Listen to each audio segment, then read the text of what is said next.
acceptance. Diversity is acceptance. Diversity is life. Diversity is understanding. Diversity is priceless. Acceptance. All people working together. Infinite. Unity. Most definitely unity.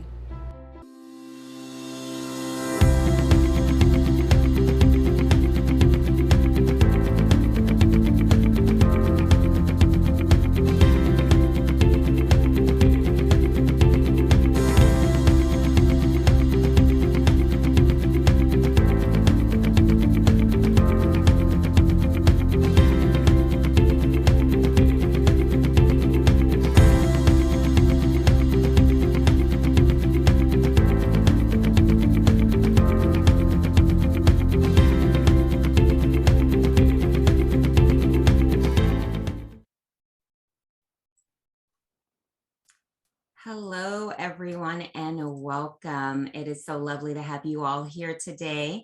My name is Tondra Richardson. I'm the Director of Student Diversity and Inclusion at the University of Phoenix, and also a proud DLA board member. This year, I have the privilege of serving as the new DLA Education Committee Chair, and my committee and I are excited about bringing you innovative and forward-thinking DEI content and subject matter experts that will help impact change and move the needle on systemic racism. This year, we raise our collective voices loud enough to drown out the hate. The time is now to have brave conversations that can turn stumbling blocks into stepping stones. At Diversity Leadership Alliance, our goal has always been to provide a safe space and a place for meaningful diversity and inclusion dialogues. We strive to offer quality learning opportunities for professional development, foster empathy and understanding, and promote and enhance the need for diverse leadership. We believe that organizations that understand, recognize, and value diversity can attract and retain top talent, as well as create an equitable and inclusive work culture. We want to make sure that we start today's webinar by acknowledging and identifying the Indigenous peoples, nations, and histories within our area. We acknowledge the Acamel, Odem, Peepash, and Yavapai. We acknowledge these people, their ancestors, their descendants, and the land itself. So welcome again to our second webinar in the DLA 2022 Brave Conversation series. The series is all about shifting the conversations around bias, diversity, and privilege. Now, before we begin, we just want to remind everyone that Diversity Leadership Alliance is a community education nonprofit organization. And as such, we want to ensure that our programs and events are inviting, respectful, and accessible to all. At this time, I'd like to invite Dr. Brent Scholar to join me and share our webinar engagement rules. Brent? Good morning, Tondra. Thank you very much. And good morning, everyone out in DLA land. So we're going to talk about our community rules of engagement today. As a reminder, we want to let everyone know that our duty here is to keep this space safe and positive. We listen actively and be open to the full spectrum of our perspectives, commit to foster greater empathy. We try to relinquish the need to be right, ask questions and seek clarification for understanding. Oops, look at that, and that's our board. And this is what happens when you do two things at once. Be respectful to the presenter and other attendees. No one or two individuals should dominate a discussion. Approach each other with kindness and love. And as a community space, we do reserve the right to remove you from the discussion if you become disruptive. We also want to share that this presentation is being recorded and that by entering the event, participants are consenting to be recorded and for the recorded presentation to be shared on Diversity Leadership Alliance's webpage, YouTube channel, and other professional media. At the same time, I want to welcome and thank ASL translations, which are being provided by Equal Access Services, with our interpreters today, starting off with Kelly Blair, and she will be joined by Sonia Velasquez, who will be signing for us today.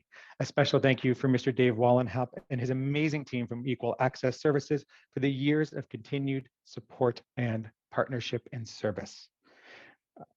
So we value all of your time. So if you need to leave early, please save the survey link I'll be posting in shortly so that you can share your thoughts with us. I'll share it again at the end, so don't worry. If you're able to stay at the end, please do so. Thank you, everyone. And Tandra, back to you. Thank you, Brent. So let's just get right into it. After the murder of George Floyd in the summer of 2020, millions of people around the world were having dialogues about race and racism in America. DLA understands the importance of these critical dialogues and that many folks may not know where and how to enter these sometimes uncomfortable conversations.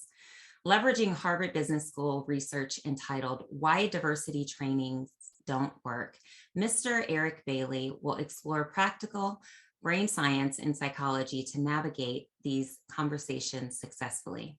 Now, I'm going to be very carefully describe the title of today's webinar. The name of today's webinar is WHOLLY Shift, and that's SHIFT, because we're going to shift. We're about changing the conversation around bias, diversity, and privilege. Our participants today, we hope, will learn how to create safe spaces to share questions, opinions, and experiences authentically, listen and learn from one another, and continue the process of productive organizational dialogue. I'd now like to introduce you to our esteemed webinar presenter. Now, before I go into reading more about Mr. Eric Bailey, I want to note what DLA sees as a very prestigious award that he's received. He was the 2020 DLA AZ SHRM 2020 Diversity Leader Award recipient. So just a little ASL clap for Eric Bailey. He's also a best-selling author and president of Bailey Strategic Innovation Group, one of the fastest growing human communication consulting firms in the United States. Eric has a master's degree in leadership and organizational development from St. Louis University and is a lifetime learner of human and organizational behavior. He has been featured on CNN, the Huffington Post, and Forbes, and works with large institutions such as Google and the US Air Force. When not working or researching, you can find Eric and his wife, Jamie, racing on their road bikes, being cheered on by their 3 children. Please help me in welcoming today's workshop facilitator, Mr. Eric Bailey. Thank you so much, Tundra. This is going to be hopefully a different kind of presentation. So we're going to be doing a lot of interactivity today, and it's all going to happen through the website called Poll Everywhere. So you see on the screen now, pollev.com/bethegood. Please navigate your browser or an iPad or your phone to that website. There's already a question waiting for you. So pollev.com/bethegood, all lowercase, no spaces. Or you can text "be the good" to the number 22333. Or if you're fancy, you can scan the QR code and it'll take you right there. Excellent. I'm going to go ahead and paste it in the chat just so that everybody has it. Oh, look at you, Brent. You're ahead of me. Fantastic. All right, so it looks like a few people are already in it. I love it. I'm gonna go ahead and see how people are doing. Give you a few seconds to pull it up.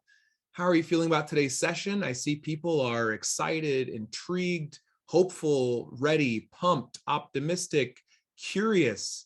Let's see, encouraged, gratefulness.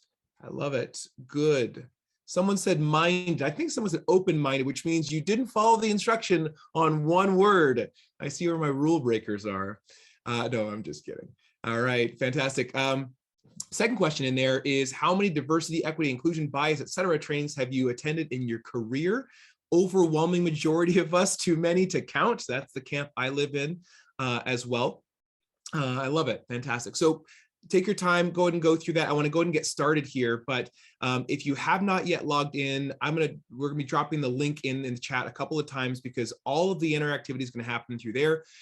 If you do have a question, as Brent mentioned in the chat already, feel free to use the Q&A box down there at the bottom, two little talk bubbles. I won't be monitoring that really carefully, but if the question does arise and it kind of follows up what we're talking about, I may kind of take a pause and go speak to those. So feel free to be fully engaged here. My favorite quote of all time comes from Albert Einstein, and he said, "We cannot solve our problems with the same thinking we used when we created them." Now, this is often misquoted as Einstein's definition of insanity, doing the same thing over and over again, expecting a different result. He never said that.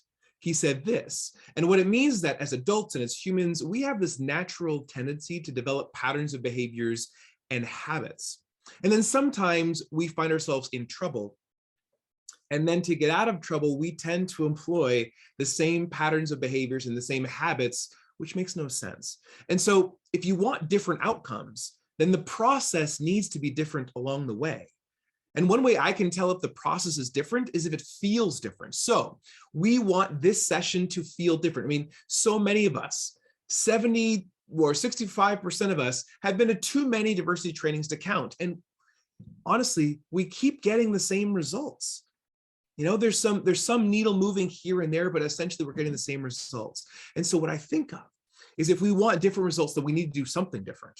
Right? If nothing more than just to get people to see it or have experiences that are different. So I'm not going to start by explaining who I am or why I deserve to be here or why I'm talking to you.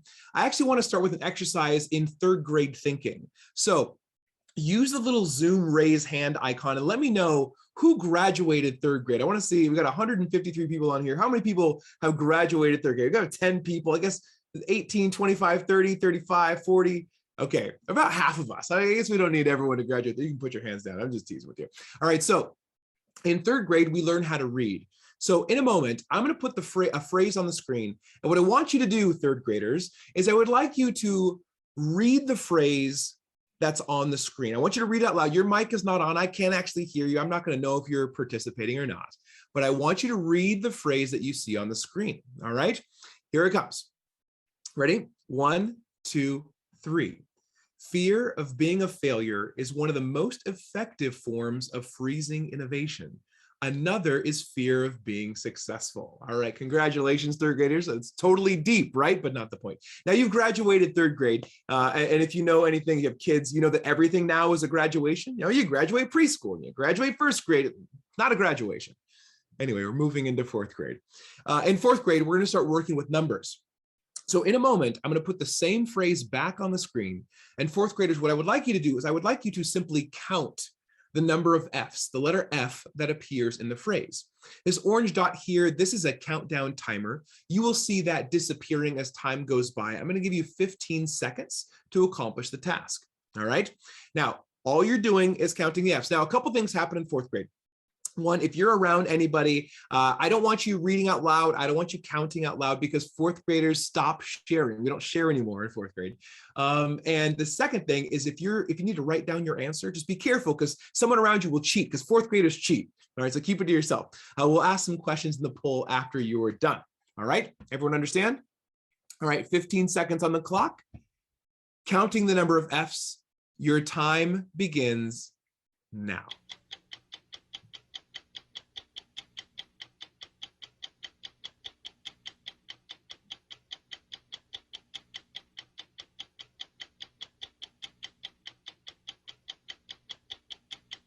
All right, there's time. Okay, what I would like to know in the poll, so go to the poll, I just dropped another link in the chat, is I want to know two things. One, how many Fs are in the phrase, somewhere between 4 and 13.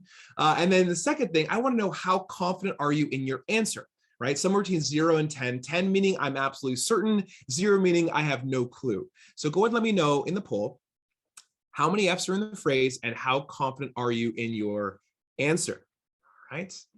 Fantastic. People are rolling through this. I see about 45 people are already done. Look at my overachievers, always overachieving. 30 people still working on it. I love it. Fantastic. I'll keep it open for another 15 seconds or so. I love it. Well done, everybody. Excellent. Excellent. 75 people are done. I love it. 80 people are done. All right, 5 more seconds. Don't worry if you don't get it done in 5 seconds, that you can still enter it. I'm not going to shut it down. All right. 3, 2, and 1. Let's see how everyone is doing here. How many Fs are in the phrase? Oh dear. Okay. All right. So there are people on this call who think that there are 4 Fs, 5 Fs, 6 Fs, 7 Fs, 8 Fs, 9 Fs, 10 Fs, 11 Fs, and 12 Fs. Y'all have to go back down to third grade to learn how to count. No, I'm just kidding. This happens every time. All right, let's look at our confidence. Ooh, very high confidence. Over 80% of us think that we're 8, 9, or 10 in confidence, and yet the answers are all over the place. All right, the number one answer is 10, followed by 8, 9, 13, then 11. Oh my God, oh, there's 12, then there you go. Oh, so okay, we have now the entire gamut of numbers is being represented here. Okay, clearly we don't agree, but let's see. As it turns out, there are 12 Fs, 12 Fs, what? Okay, so obviously most of us got this wrong. Now what you're experiencing right now is the space between certainty and the reality of newly presented information. The space is what I call the oh crap gap. Now I call it the oh crap gap because that's what your brain says when you realize, oh crap, maybe I don't know. But you started out very certain that you had the right answer. Almost all of us were certain that we had the right answer. And as it turns out, only a few of us actually did. All right. Now, before you think that I'm lying or it's some kind of trick, all right, where are the Fs? All right, here we go. We have 1, 2, 3, and 4, then 5 and 6 and 7 and 8. I think almost everyone got those ones. And then we have 9 and 10 and 11 and 12. It's the ofs. What the of? All right, so what is going on? Before I explain what's going on, I want to introduce you to a very large number, and that number is 11,201,000 bits. Now, a bit is the basic form of computer information. If you're not a geek like me, comes from the phrase binary digit. So binary digit squishes down to the word bit. Now, bits are the ones and zeros of computer language, the on, the off, the binary. Now, as it turns out, all of the information that you are receiving through your computer is translated to ones and zeros through the internet lines and then to your computer and recreated as video and audio and motion and all of that, okay? All through binary. Now, as it turns out, our visual system, or our eyes, take in the equivalent of 10 million bits of information every single second. Every second. Our sense of touch takes another 1 million bits of information, followed by our ears and our noses, 200,000 bits of information. And then finally, our taste buds take in another 1,000 bits of information every second. So all told, our brains are processing 11,201,000 bits of information every single second. But here's the interesting thing. The maximum amount of information that our brains can consciously process is only 50 bits of information, which means that almost all of our processing, or 99.99995% of our processing, is unconscious. And so to expedite information processing, our brains need to take shortcuts. Our brains need to jump to conclusions. In psychology, we call these heuristics. Now, heuristics are defined as an experience-based strategy for solving problems or making decisions that often provide an efficient means of coming to an answer, but cannot guarantee a correct outcome. So the shortcut that your brain took in this situation, your brain said, fear, that's an F. Failure, that's an F. Of, that's a V. And your brain processed 1, 2, 3, or all 4 of the F's in of as V's, because there's just too much information coming in. And so your brain needs to take shortcuts. Okay. Now, I teach what are called the principles of human understanding. Essentially, there are 22 principles that are the brain science and psychology behind leadership, communication, collaboration, and relationships. Now, whenever I say relationships, people are like, ooh, romantic relationships, tell me more. Yes, it can be applied in that arena, but I'm talking about anytime two humans are relating, that's a relationship. So if you understand these principles, you can be better in relation to other people. You can be better in relation with other humans. You can be a better human. Now, we obviously don't have time to go through all 22 of the principles. That would just take too long. But if you are a geek like me, you can grab my book. It's called The Cure for Stupidity, Using Brain Science to Explain Irrational Behavior at Work. All right? It's just because I know some geeks love the brain science and want to get to all 22 of the principles. But we're going to hit a few of the principles today. The first one is called the illusion of certainty. Now, the illusion of certainty is our brain's propensity to project certainty into the world, even if there is none. So when I asked you, how confident are you in your answer? And we look at this, and just about everybody was 8, 9, or 10 in confidence, and very few people actually got it right, right? That is the illusion of certainty. You think about, you ask someone, hey, when are you going to turn in this report? And they say, a week from Tuesday. And then they fail to meet their own self-imposed deadline. That's the illusion of certainty. When you disagree with somebody about something and you watch them, like they are so certain in their idea, that is a manifestation of the illusion of certainty. I want you to think about like grabbing onto something, white knuckle, holding on so tight that you can't ever let it go. That is the illusion of certainty. It holds us and it holds everybody else we engage with. And here's why. I mean, you figure 100% of your life has been lived through your own experiences, through your own education, through your own perceptions and perspectives. And you've been successful to this point. I mean, you've made it here. And so what your brain wants to do is your brain wants to predict that the world coming, the future world, the world you're about to experience is going to be the same as the world you've experienced in the past. And then with the illusion of certainty, instead of being, I think it's going to be like this, your brain says, I know it's going to be like this. Now, what happens if you engage with somebody who's had a different set of experiences? Well, all of a sudden, their expectation of the world is going to be different than your expectation of the world. Their prediction of what's going to happen is going to be different than your prediction. Their belief in what is going to come at contrast to your belief. And this is why we have big conflict, right? It's because of this illusion of certainty. Instead of, I think it to be this way, or I believe it to be this way, our brain says it is this way. All right. Now, the reason I start with the illusion of certainty is sometimes people come into sessions and they say something like, I know what to expect. I've been to so many diversity sessions before. I know that virtual is less effective. I know what you're going to say. I know your type. Well, maybe those are manifestations of the illusion of certainty, right? If you're out there trying to engage the world in dialogue, these are some of the things that they are thinking because of the illusion of certainty. What I encourage you and everyone else you talk to, be open, be open. Because the illusion of certainty makes us say things like, I know, I know, I know, I know. And I want to remind you that maybe you don't. Now, I'm not saying you're always wrong because that's not true. But I am saying you are not always right. And if the illusion of certainty has its way, we know everything. And the reason that matters, and the reason it's important for you to know that, is because if you know everything, you can't learn anything. Because the only things in life we can learn are things that we don't yet know. I'm going to say that again. The only things in life we can learn are things that we don't yet know. If the illusion of certainty has its way, we know everything. Now, let's say you know 90% of the things I'm about to talk about. Fantastic. That means that there is 10% you don't yet know. That 10%, that is your opportunity for growth. I guarantee you will learn something new today, if you haven't already, right? But that 10%, that's what you should be looking, actively seeking out that which you do know, because that's the only opportunity we have to grow. Okay, now I can introduce myself. My name is Eric Bailey. I'm the president of a firm called Bailey Strategic Innovation Group.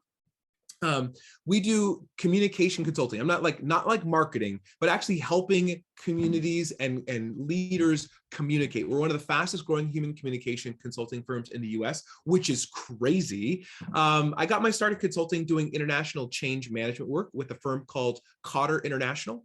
If that sounds familiar to you at all, it's because you probably studied change management. It's named after Dr. John P. Cotter, Harvard professor of 50 years, literally wrote the book on change management, wrote 20 books.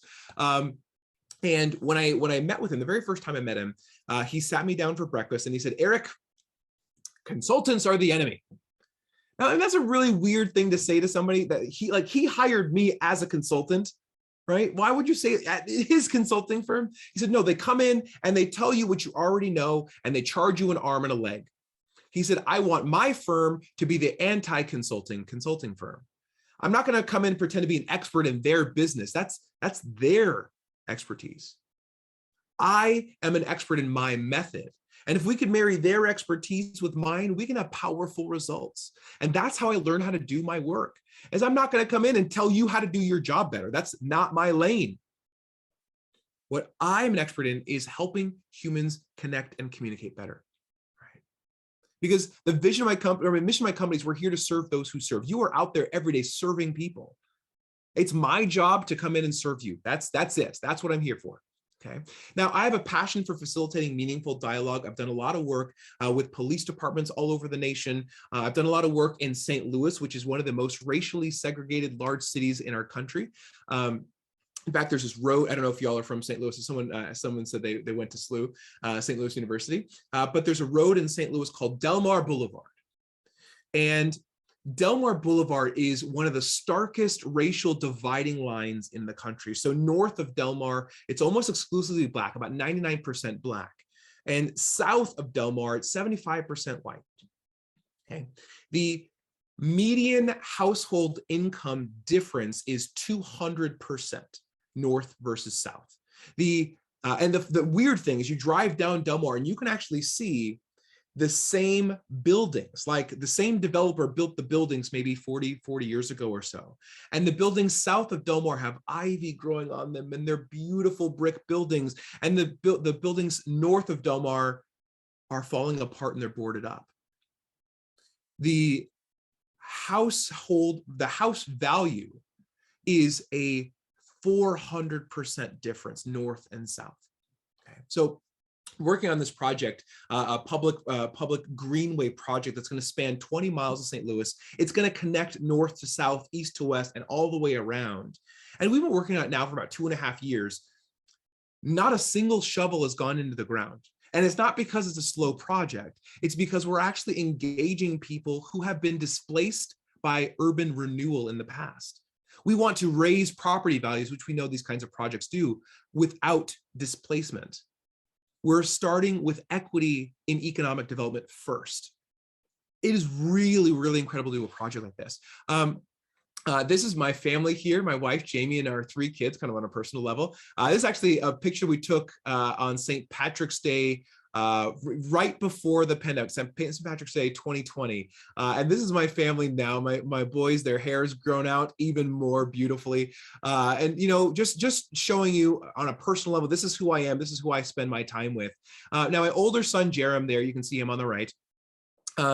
He's an incredible human. A couple of years ago, we hosted an event called Kids Walk for a Change.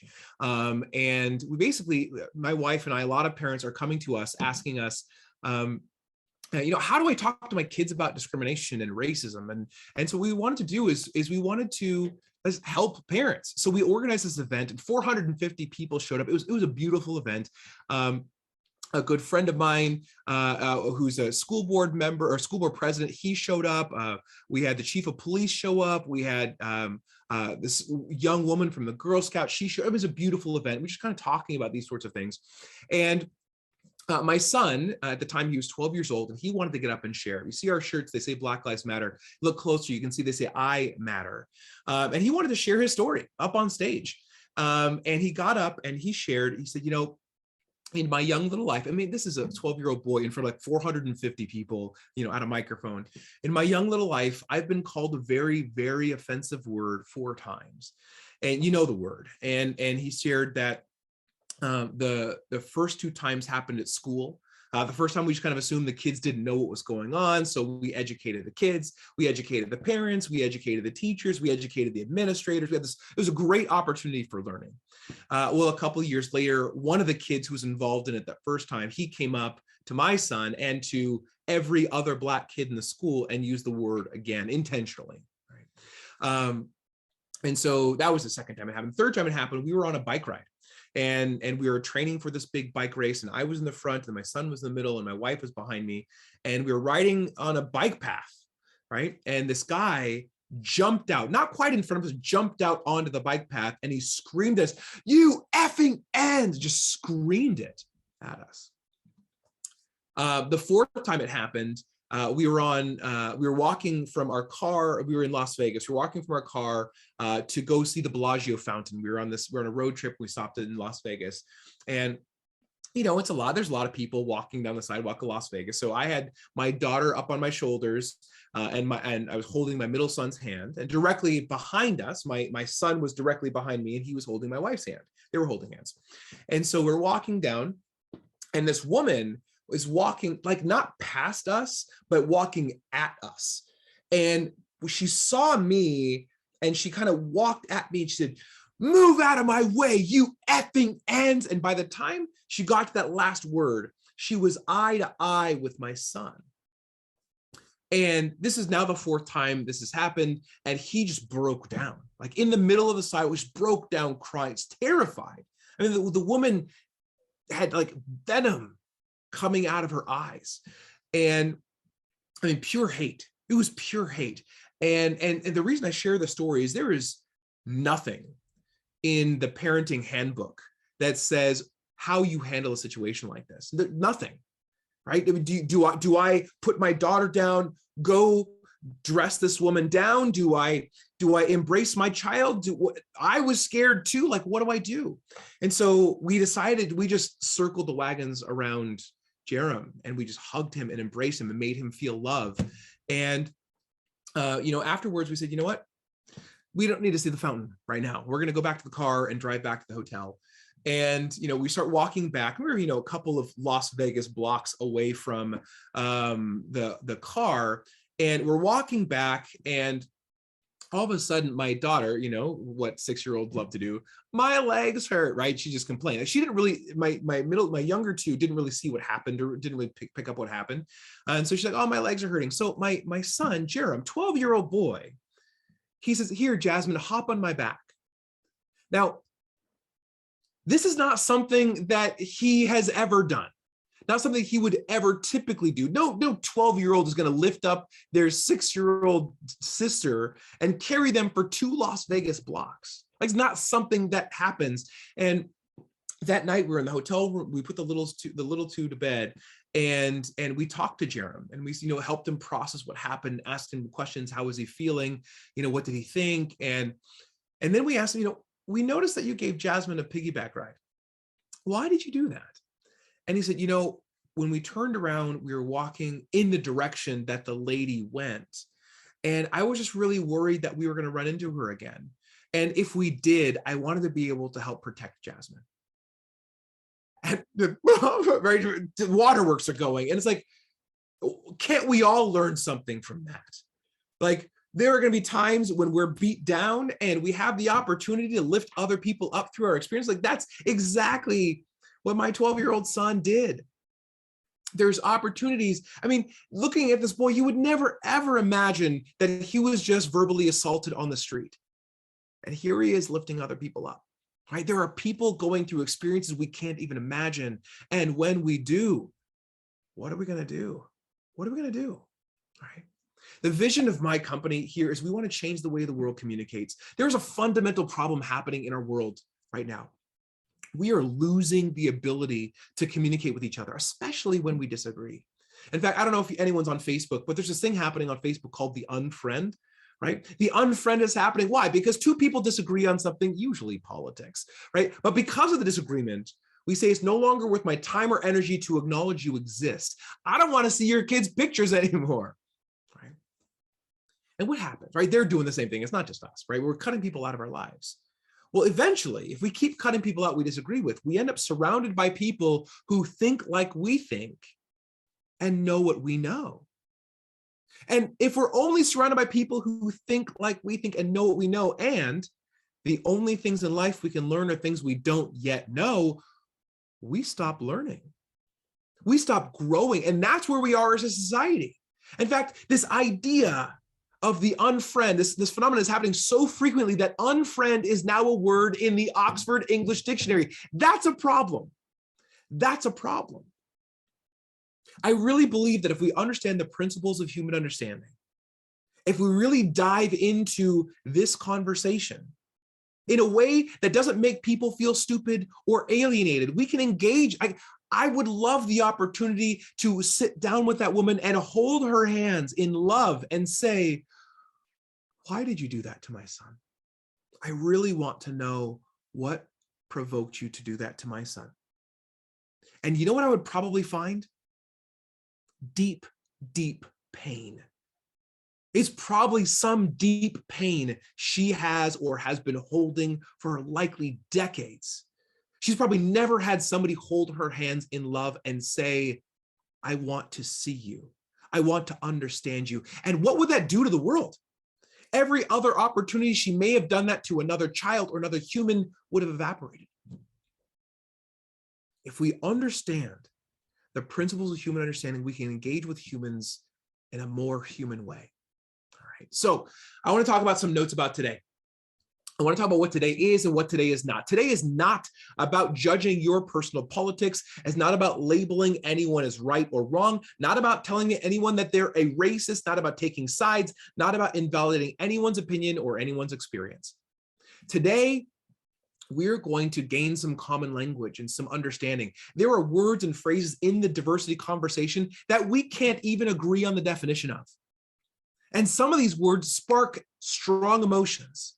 Let's try to gain some common language around this. I would like to give you some tools to handle these situations. So when you're talking about them out there, that you know how to define them for people before you have the conversation.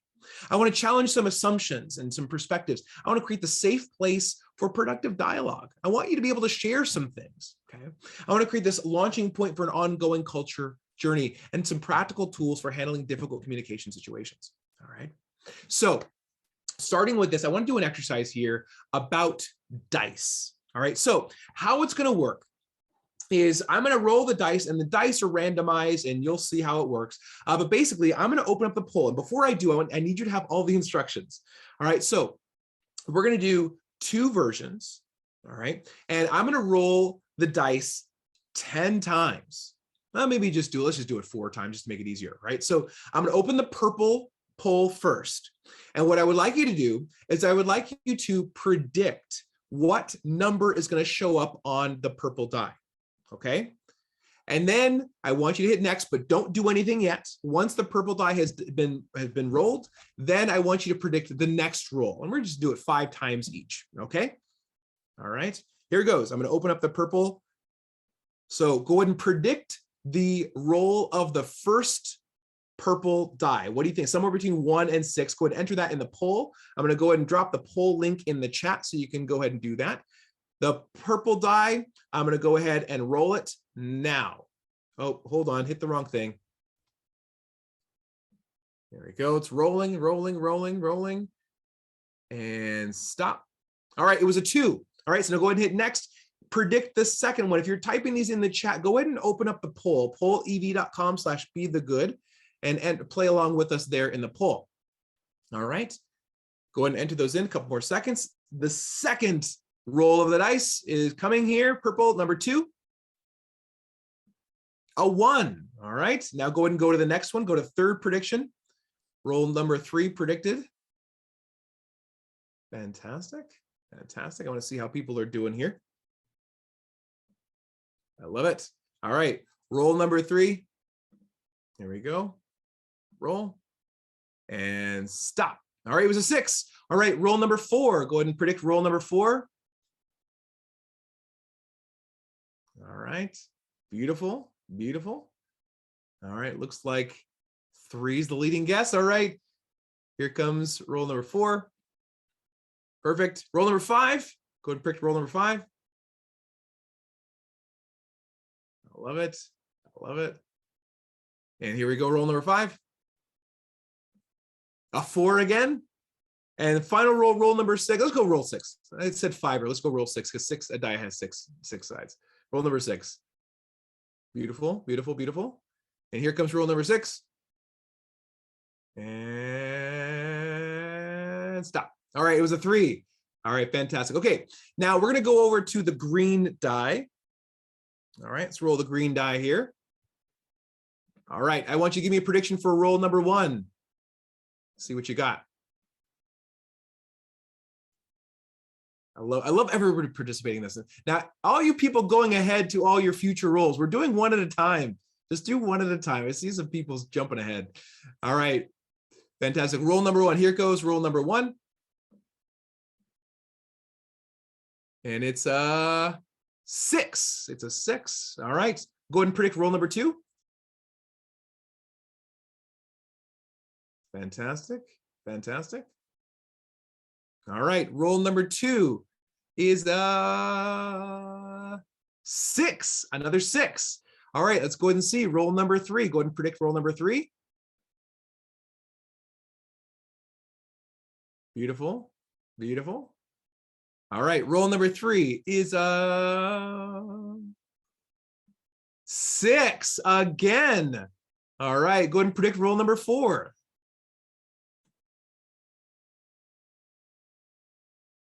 Beautiful, beautiful. Roll number 4 is 6 again. Go ahead and predict roll number 5.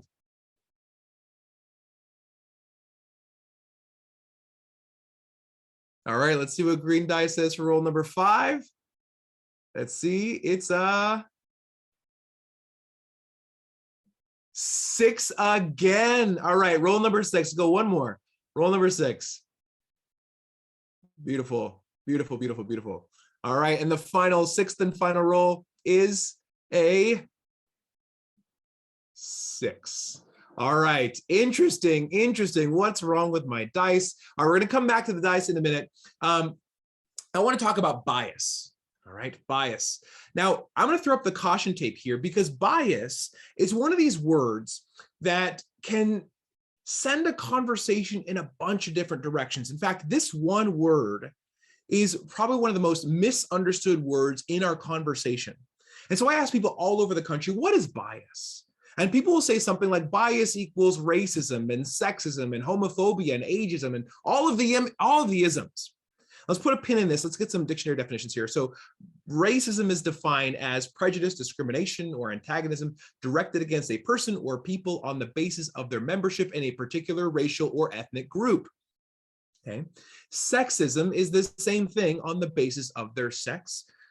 Ageism is the same thing on the basis of their age. Now, as it turns out, ageism is the most common kind of discrimination in the American workplace. Like by far. And so just be aware of that, right? So going back to this, what is bias? Bias is all of these things, like racism and sexism and ageism, homophobia. And then people follow up with those things are bad things and I'm a good person. I don't have bias. Well, my colleague Frank Dobbins out of Harvard, he's written a series of articles called Why Diversity Training Fails. And it fails because of this premise. Bias equals racism or ageism or homophobia, whatever, and I'm a good person. So if you're forcing me to go to this bias training, I don't have bias, you're telling me I'm a racist person, they come in resenting you. They come in resenting the training. They come in with a barrier. Now, let me be clear. Yes, you do have biases, and yes, I have biases. Yes, we all have biases. Now, if this rubs you the wrong way, just put a pin in it. We're going to come back to it in just a moment. The second thing I hear from people is like, okay, Eric, I understand. Yes, I have bias, but bias is bad. How do we stop it? Well, we don't. We don't stop bias.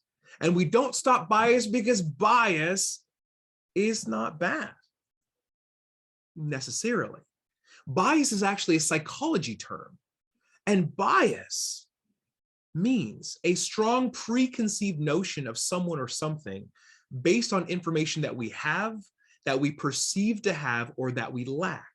These strong preconceptions are mental shortcuts that the human brain produces to expedite information processing, to quickly help it, the brain, make sense of what it is seeing, right? Mental shortcuts to expedite information. Remember the F's exercise? That was bias.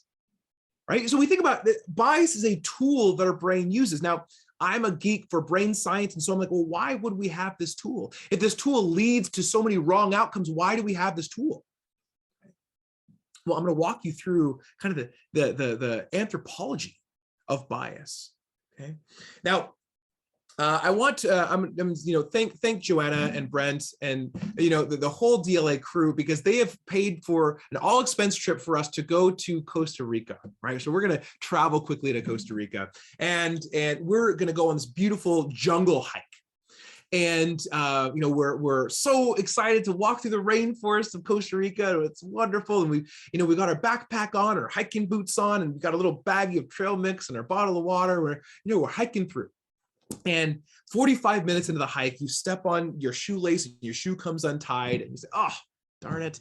And so you bend down and you tie your shoe, and you're like, oh, well, while I'm down here, let me tie my other shoe. So you tie that shoe, and then you're like, oh, well, while I'm stopped, let me, grab a little bit of my trail mix. I got this nice little baggie. You take a little trail mix, and let me drink some water while I'm here. I'm so glad I brought my bottle of water. And as you stand up and you look around and you realize nobody waited for you. Like, how rude. But you can, you still know which direction we all went. So you pick up your pace and you're hiking a little bit faster and you're going a little faster. And you should have, like, after about 10 minutes or so, caught up to us, because you can still hear us up ahead. So you're like, let me hike a little faster. And after 5 more minutes, you still don't catch up, but our voices have faded away. And you're like, uh-oh. And so maybe they took the other Y in the road. So you go back and so you find the other path, and now you're getting nervous. And so now you're really hiking fast and you're getting out of breath, and oh my gosh, it starts raining and you're like, this is really getting scary. The sun goes down and you're really worried. So, okay, let me just turn around and we go back to camp. And so you start hiking back to camp, and it's been an hour and you don't find camp. You don't find anybody. You don't hear anyone's voices, and it's dark. And you hear branches cracking over there. And you're like, it might be a jaguar. Do they have jaguars in Costa Rica? I don't know. And you're scared. And so you take a big leaf and you make your Discovery Channel shelter to protect yourself from the elements. And you drink all your water. And you're like, why didn't I bring a bigger bottle of water? And you eat all your trail mix. And why did I pack more food? Right. The next day you wake up and say, okay, I'm going to find everything. I'm going to find my friends. I'm going to find the whole group. And you start doing circles, spirals out from your place, so you can find it, and you don't find anybody. 3 days go by and you don't find anybody. You haven't had food because you only brought a little baggie of trail mix. You don't have any water, and you're scared and you're hungry, and you come across this fallen log with these beautiful juicy red berries. Now, do you eat these unknown juicy red? Actually, why don't you let me know in the poll? Oh no, we don't do that. I want to know, do you eat these juicy red berries? No, you're not going to eat these unknown red berries. They could be poisonous, right? We ask this question all over the world, and almost everybody, I would say about 97% of people say no. There's some people who are just like, I'm a contrarian, I'll eat them, right? No, we wouldn't eat these unknown red berries because they could be poisonous. Now remember, bias, a strong preconceived notion about something based on information that we lack. These unknown red berries, we don't know, right? They could be poisonous. We have a strong preconceived notion they could be poisonous because we don't know them. That's bias. We don't eat those red berries. In fact, almost all animals have a natural aversion to unknown red berries.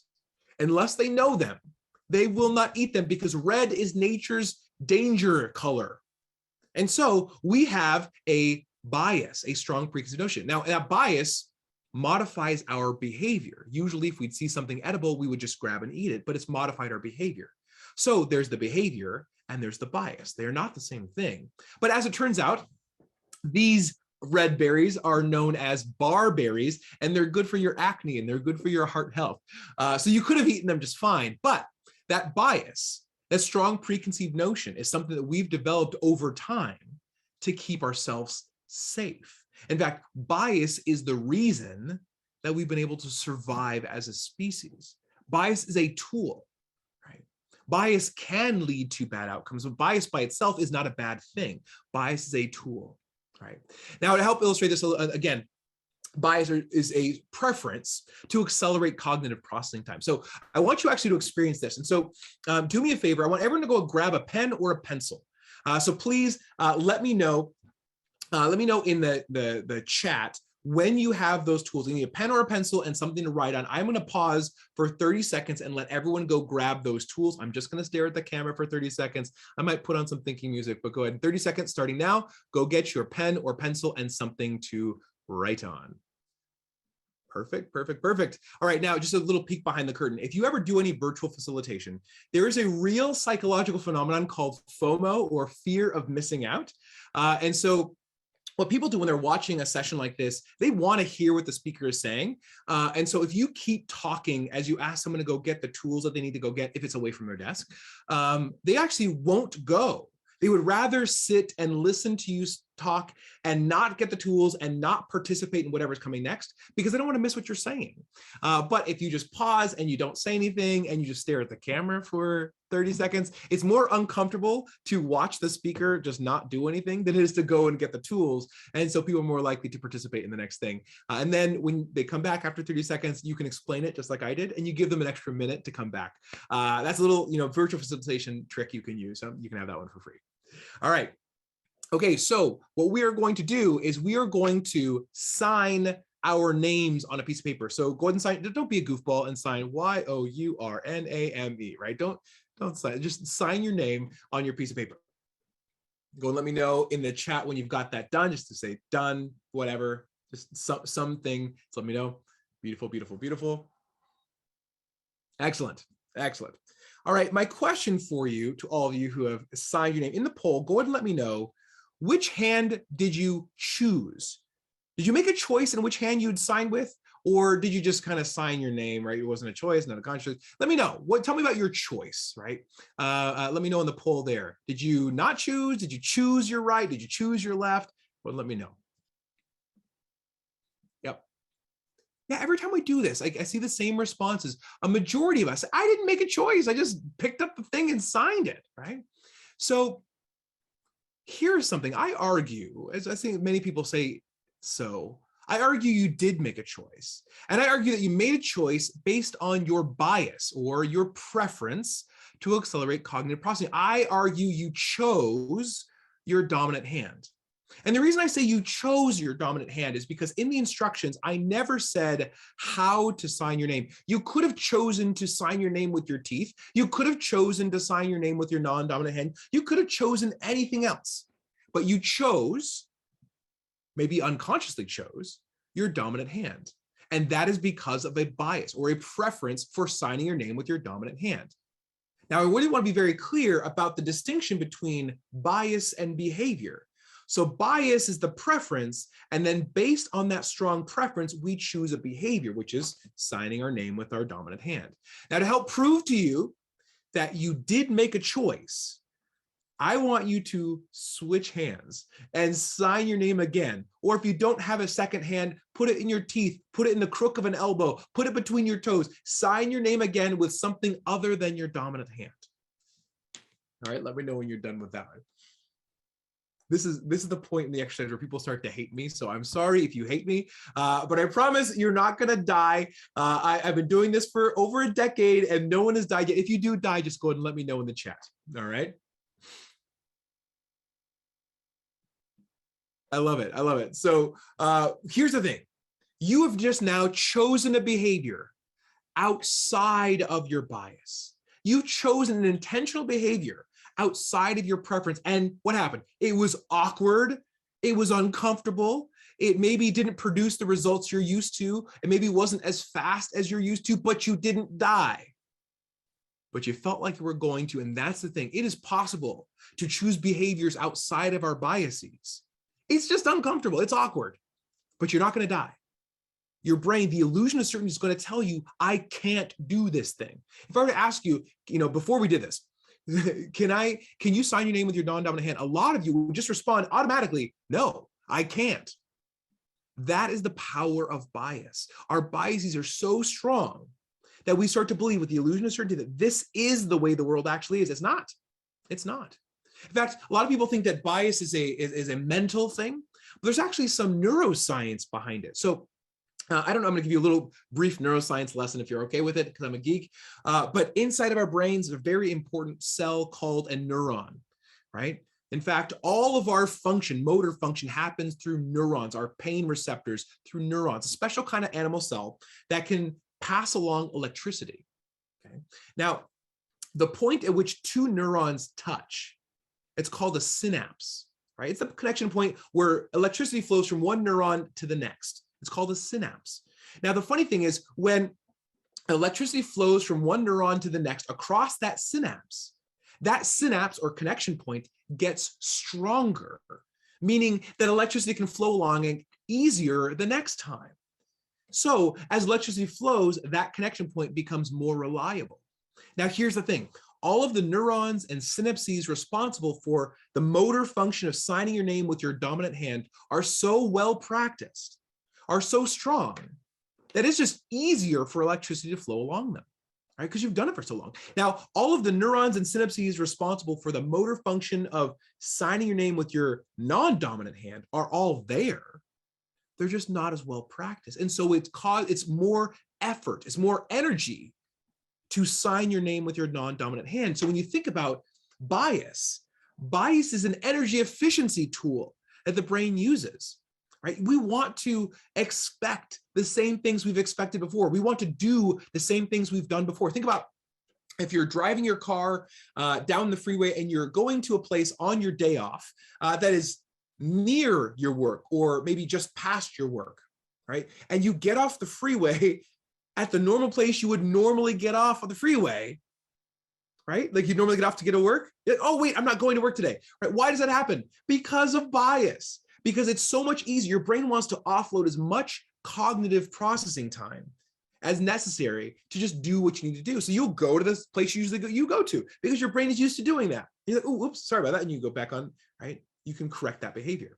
So I want to share with you a couple of biases that you have experienced in the past, but may not have words for them, right? These are things that we all experience, but may not have words for them. The first one is called apophenia bias.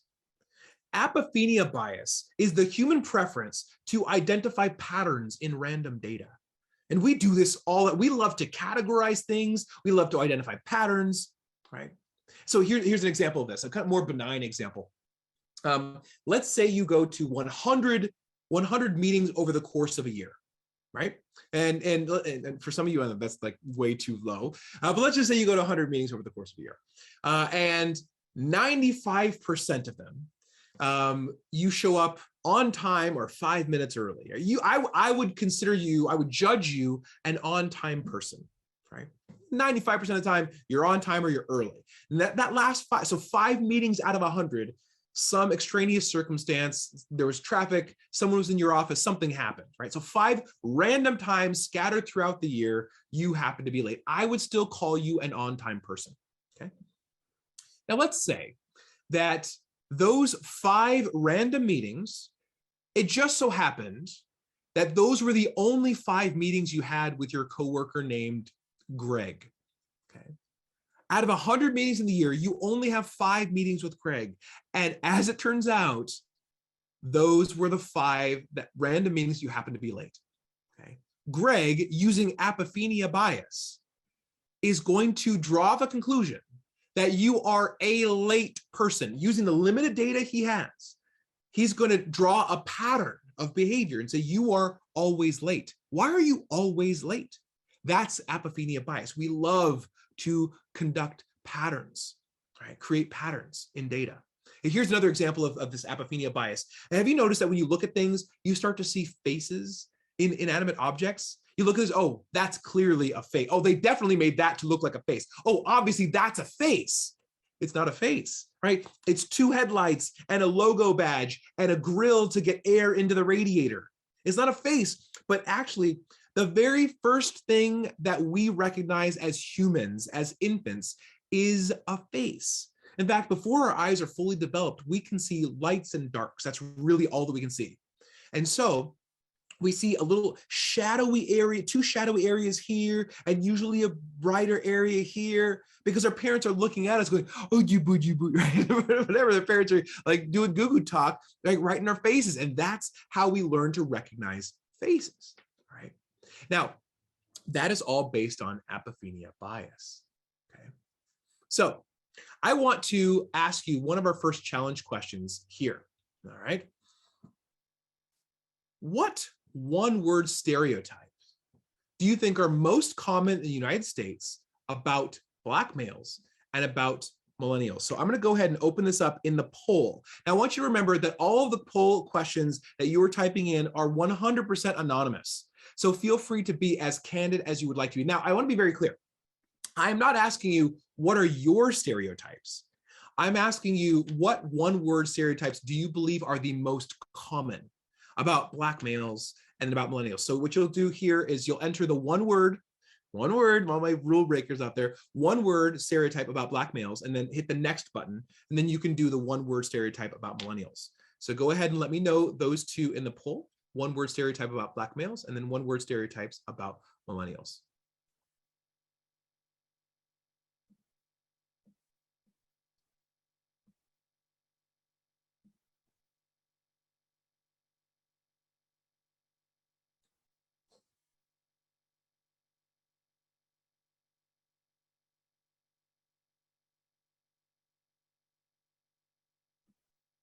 Excellent.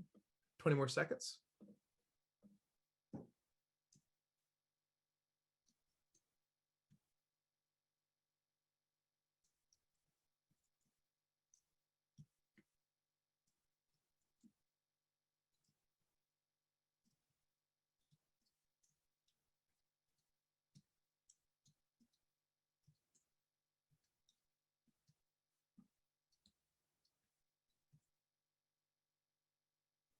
All right, let's see here.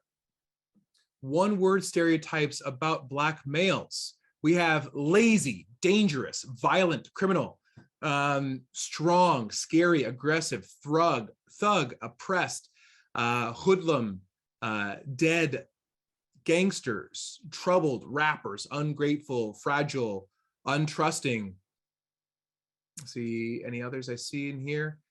Fast. Yeah. All right. One word stereotypes about millennials: lazy, entitled, know-it-alls, disloyal, dreamers, incompetent, flaky, spoiled, progressive, sensitive, privileged, underemployed, techie, fragile, young, offended,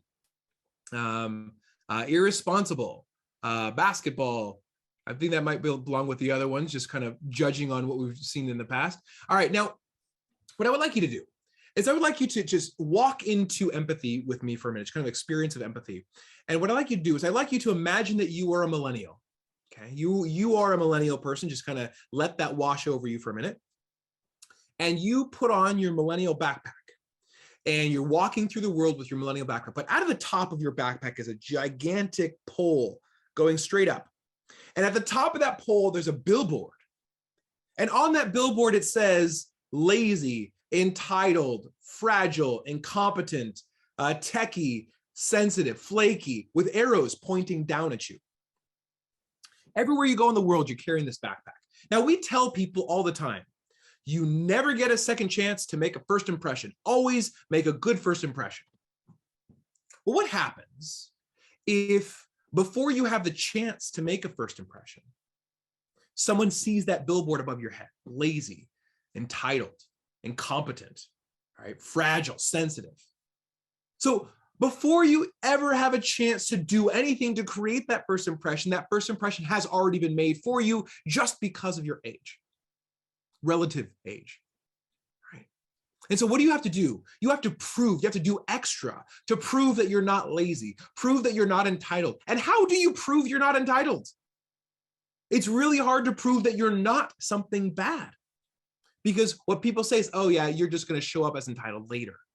So you have to do extra work to prove that you're not all of these things, right? Imagine if you were a Black male and in your Black male backpack, it said lazy, dangerous, strong, aggressive, criminal, hoodlum, right? Before you do anything to create a first impression, you have to show up and prove that you are not lazy, prove that you're not violent, prove that you're not dangerous. Extra work. If you are a woman, well, imagine this. How many times in your career have you been told by a mentor, you have to do twice the work? You have to be twice as good. You have to, right, to show up as exactly the same or to be seen as equal, right?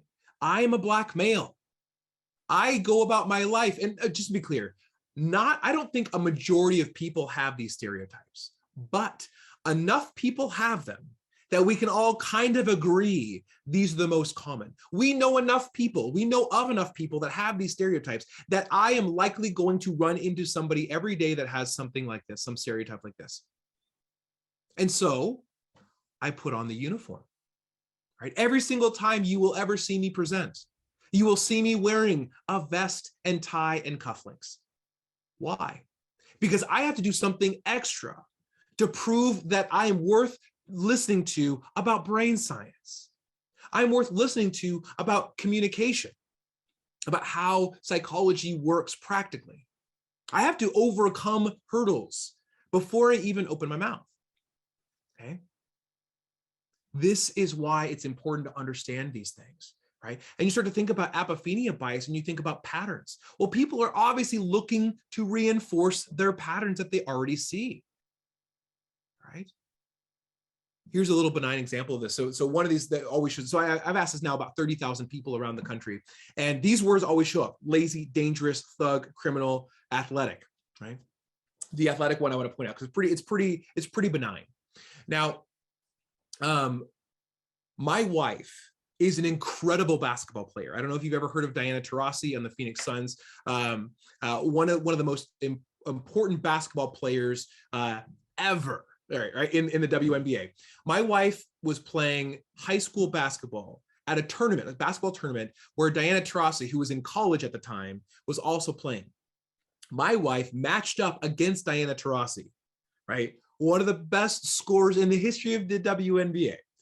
My wife shut her down, but while Diana Taurasi was guarding my wife scored 3 3-pointers in her face. Right? My wife is a baller. Okay, she was actually getting recruited to play basketball at Gonzaga University, but she actually tore her ACL twice. She's had 5 knee surgeries. This poor lady. I mean, holy smokes! But she's an incredible basketball player. I never played basketball, never. So as we're dating, we're going to the gym, and the gym we went to had an indoor basketball court. And so, we go play pickup basketball. She'd teach me how to play or whatever. And, we have pickup basketball games. So it's just like schoolyard basketball. We have 2 captains. And oh, I pick you, I pick you, I pick you. Guess who was always picked first? Yeah, me. The guy who never played high school basketball, never played middle school basketball, right? Me, always picked first. Why? Because of patterns, because of apophenia bias, okay? Guess who was always picked last? And I'm sitting there next to the captain, like, pick the girl, pick her, pick the girl. And they never would. She was always picked last. And guess who always scored the most points in every game we played? Yeah, my wife. My girlfriend at the time, now she's my wife, right? That's what we're talking about here. We start thinking about these biases, right? These apophenia biases, the pattern recognition. You can see how these things show up over and over and over again, all right? So it said, yes, the word is apophenia bias. Okay. Now, what I want to do next, I want to talk about my friend, the librarian. Now, if you feel comfortable to, I'd like you to close your eyes. I'm going to describe my friend, and I would like you to go ahead and just kind of build the image. Just build an image in your mind. Okay. So my friend, the librarian, is 5'7" tall, has kind of brownish, dirty blonde hair, usually pulled up in, I think what they call it now, a top knot. Wears a green library polo with the little logo on the front, the book library logo. Wears glasses, has green eyes. Wears khaki pants.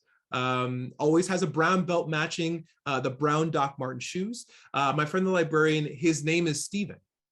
Now, open your eyes. Okay. How many of you, when I said that last fact, his name is Stephen, how many of you changed for you the image of my friend the librarian? For most of us, I ask this all over the world, and most of us change our vision when I say his name is Stephen. Some people even correct me and say, actually, no, you said it wrong. Her name is Stephanie, right? Because of something called availability bias. Availability bias is this idea that it's a mental shortcut that whatever information is most readily available in our memories, we're more likely to expect that coming in the future predictions. So when I say a librarian, many of us start with the idea of a female person. We say, oh, okay, so we're talking about a woman, librarian, because in our memories, for most of us, we grew up with librarians who were female people. And so we start with that. And then we start to build, okay, hair, sure, top knot, whatever, sure, that makes sense, kind of up in a bun, glasses makes sense, all that. And we reinforce the idea that we already had. We start to predict that. And then I say, his name is Stephen. You're like, wow, right? Mind blown. And this happens all the time, right? That's called availability bias. Now, this funny thing is, as it shows up, I was once going to a conference, and it was in Texas. And so me and my boss, our flight was delayed. And so we're like in the Uber, like, oh my God, we're going to miss. And Jim Collins, the guy who wrote Good to Great, he was the keynote speaker. I'm like, I love Jim Collins. And so I was really upset that we're going to be late. So we're going to the place, and we split up. Like, you go check us into the hotel rooms. I'm going to go check us into the conference. And we split up. And so I'm like running over to the conference and check in. Like, okay, hi, my name's Eric, and I want to check in. And my boss is gonna we're checking it, and like, whoa, slow down, Eric, slow down, Eric. It's fine. We haven't started yet. Let's just get you checked in. So I check in, and they say, okay, you said you want to check in your boss as well, and I say yes. And say, okay, what's his name? I say, well, her name is Jennifer, right? And so that is another expression of availability bias, right? So this person said, I put all the context that he had together. Okay, this is a guy. This is a guy talking about his boss, boss, him. And he just kind of went to the whatever was readily available in his memory. Okay, what's his name? And just jumped to that conclusion.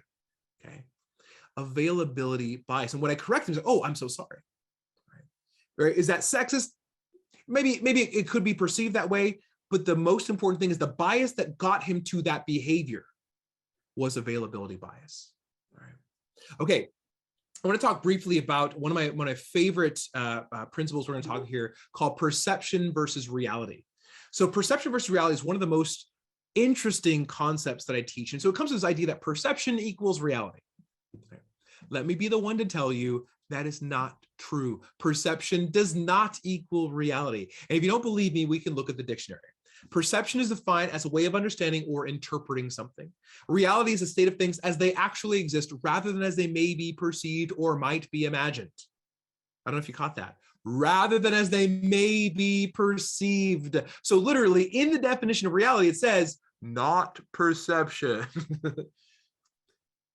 But then we think about, okay, Eric, I understand the dictionary, but my perception is my reality. And we say this all the time, right?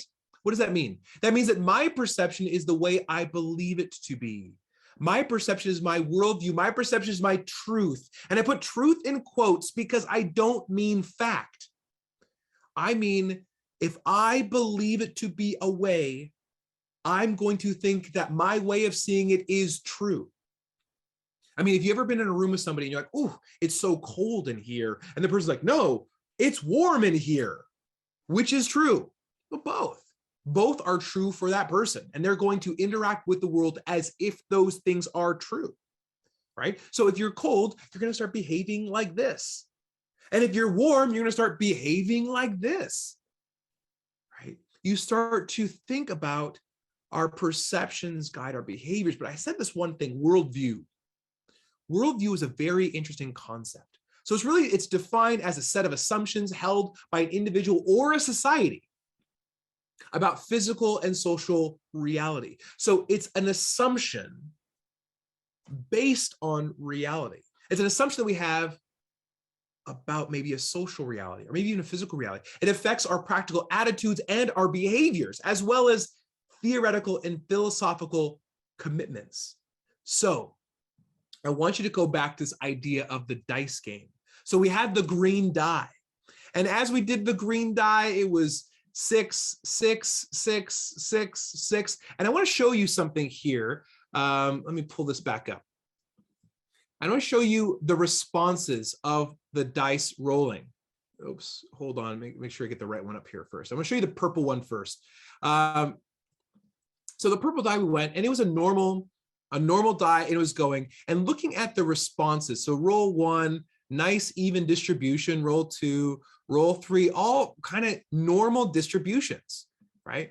All the way through roll 6. You can see that it's all kind of random. It's all kind of spread out. But if you start to look at the green die, okay, let's bring this one up here. Okay, so roll 1, totally normal. Roll 2, totally normal. Roll 3, totally normal. If you look at this, the number 6 in every situation was the least suggested number, okay? But by roll 4, it was the most.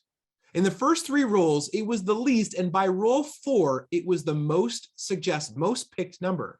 By roll 5, the other numbers barely even measure up. Roll 6, it's pretty incredible to see that. So why did this happen, right? Why does this happen? This happens because of a worldview.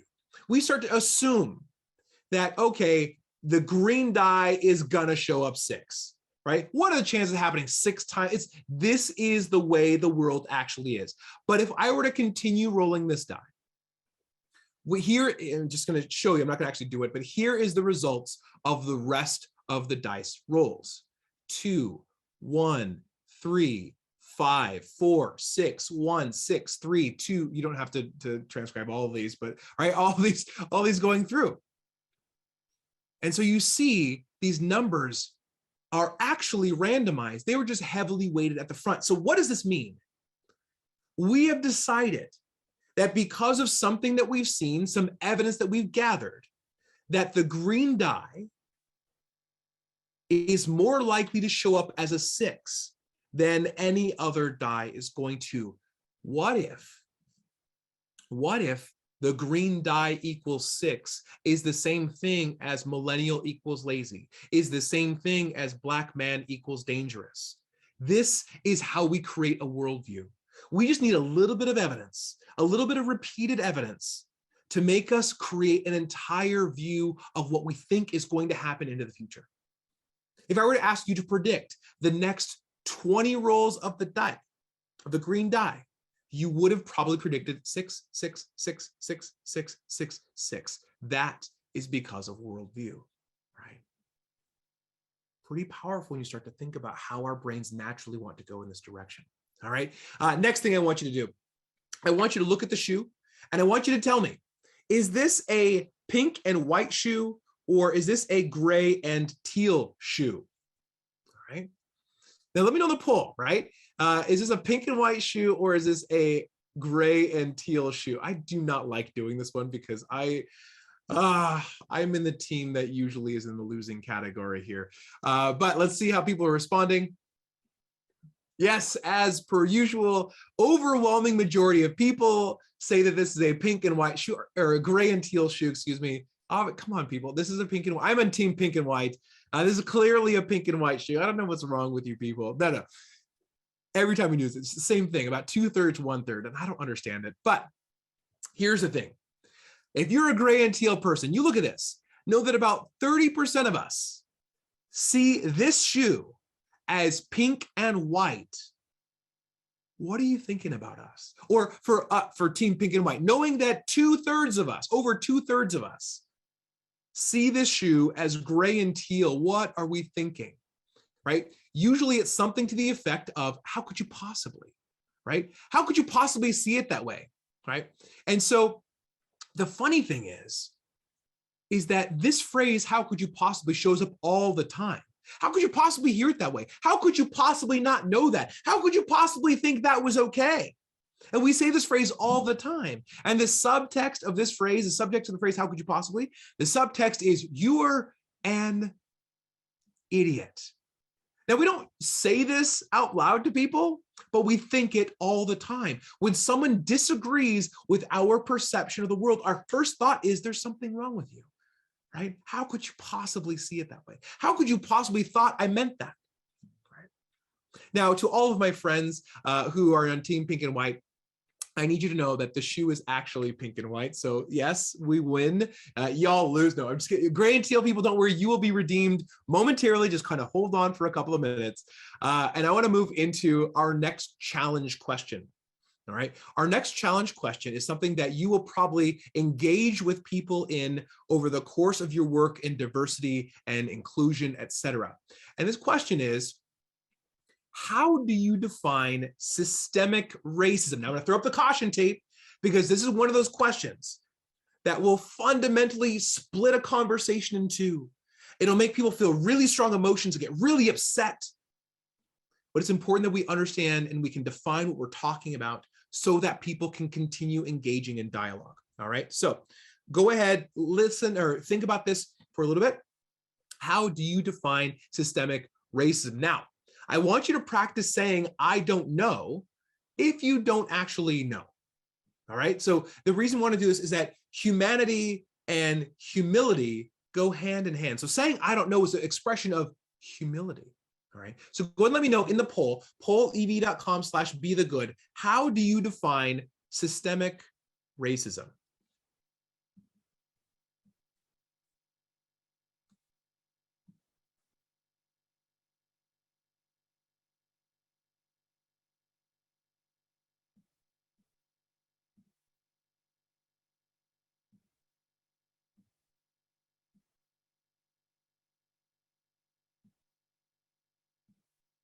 I just want to remind you that all your responses are anonymous, so don't worry about that. I'll be reading through them, but not reading anyone's name because I don't see that information.